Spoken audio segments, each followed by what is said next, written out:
Minecraft! It's been around for a while, and no matter who you are, you have to admire how large the game has become over time.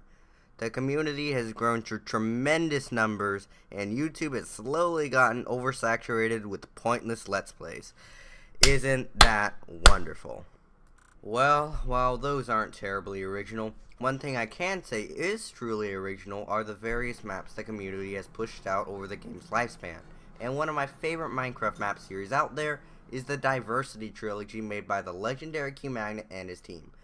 And with Diversity 3 coming out recently and almost every Minecraft Let's Player ever taking their piece of the pie, I believe now is better than ever to capitalize on the map's release and look back at the series roots and see how they compare to the most recent entry. The way this video will work is I will briefly review all of the series branches and rate them out of 10, as well as other aspects like hub world and conclusion if I find it noteworthy. Without further ado, let's get into the video. If you clicked on this video without having played a diversity map before for some reason, here's a quick summary. There are 10 major branches, and each one will reward you with a differently colored wool at the end. They are Adventure, Arena, Trivia, Parkour, Escape, Maze/Elytra, Dropper, Survival, Puzzle, and Boss Battle. If you find that one branch is giving you too much trouble, you can freebie it and skip the branch, but you can only do this once. If you manage to complete the monument by collecting every wool, you reach the conclusion. Now, let's look at the series roots by looking at Diversity 1, released for Minecraft version 1.7.4 on July 29th, 2013.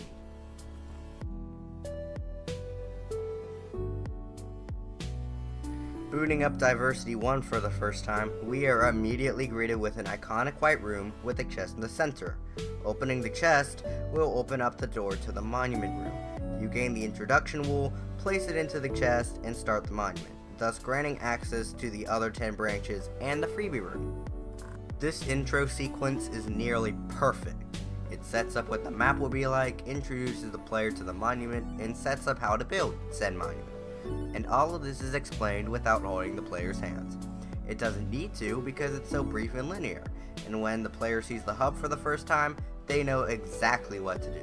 Speaking of which, going into the hub, and this is disappointing. This hub world is one of the most bland hub worlds I've ever seen. The later maps in the series have more distinctive and more memorable hubs. Along with this, the hub has a massive lack of technical polish. Again, the later maps had technical flair to their hubs to make them more recognizable and impressive. This hub world just lacks this. Well, I won't let that impact my enjoyment. Let's now enter the branches, the bulk of the content.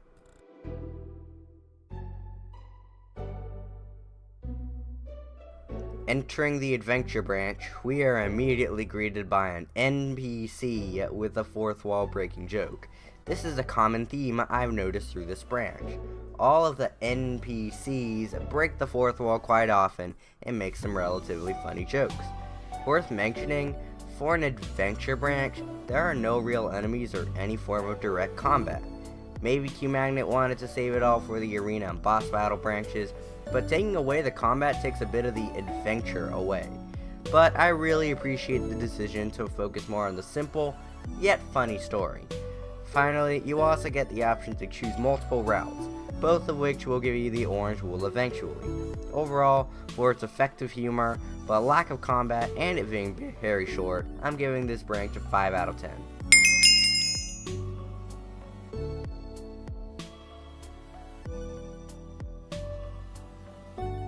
The arena branch is decent, but very annoying.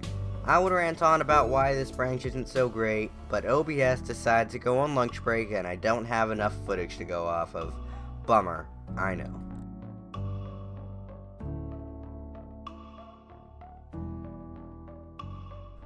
For the most part, this branch is exactly what it sounds like. You answer questions, and that's about it.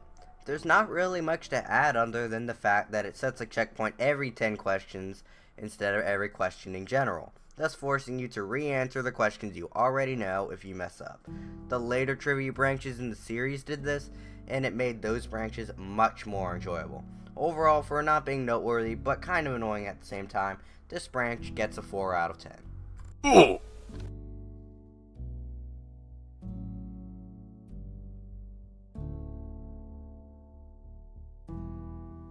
Entering the parkour branch, this blows.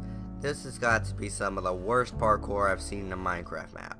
It's too linear, annoying, tedious, and so on. Later parkour branches are much better because they have a much better difficulty balance, a level select, and the parkour was distinctive and fun. But, credit where credit is due, it is very short, so it is over with quickly. Overall, this is probably the weakest pink wool branch in the trilogy, and I give it a 3 out of 10.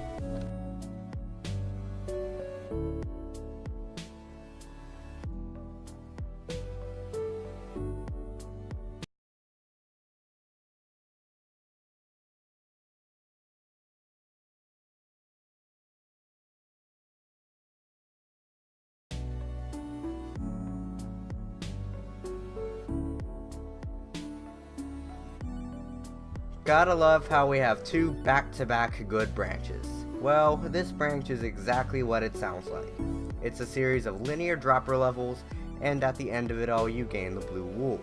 My only problem with it is its lack of noteworthy things. There's just not that much here worth mentioning aside from the actual droppers being well made. I would say that cutting the linearity in favor of a branch hub would have made this even better, and I gave it a 6 out of 10.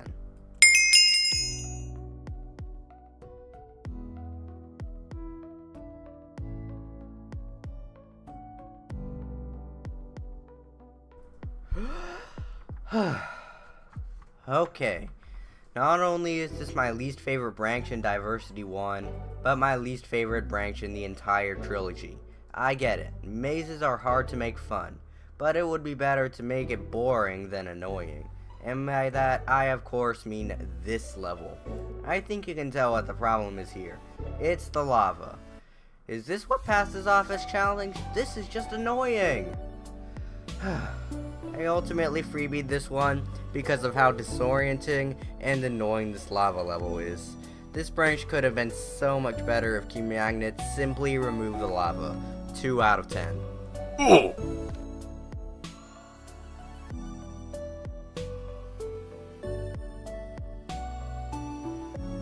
I can't get past the first puzzle. End of story.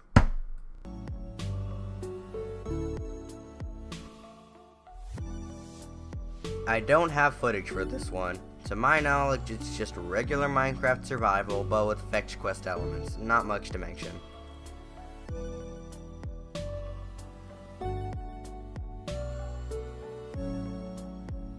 This branch is miserably short. I beat it in 5 minutes. No joke. It's simple.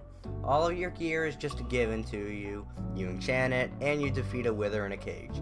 It's not extremely engaging, challenging, or intense at all, but I will say it's not bad either. I give the Black Wool branch a 5 out of 10. Overall, I came out of Diversity 1 thinking that it was painfully average.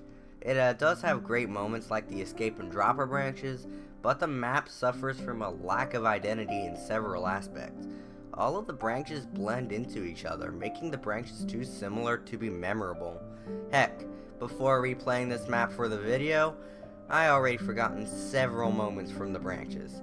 I believe it is safe to say that most remember the trilogy for Diversity 2, which was a smash hit and revolutionary for its time, and a similar, but much larger flame being lit with Diversity 3. Maybe it's worth touching for a nostalgia factor, but almost nothing else.